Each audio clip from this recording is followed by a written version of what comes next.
আজকের গল্প কুয়াশার রাতে মাছ ধরা।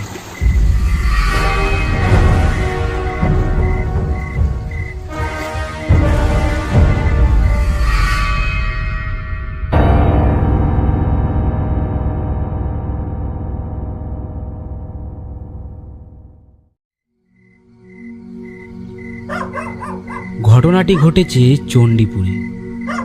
আর এই ঘটনাটি যার সাথে ঘটেছে তার নাম রতন।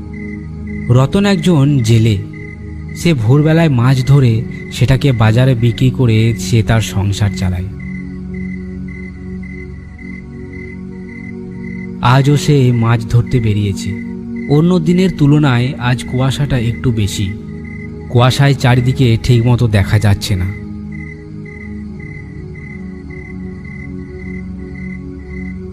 পরেশ, পরেশ। কে ডাকে? রতন কাকা নাকি? কে ডাকে? কেন রে, ঠান্ডায় কি বিছানা থেকে উঠতে ইচ্ছা করছে না? ঘড়িতে কটা বাজে?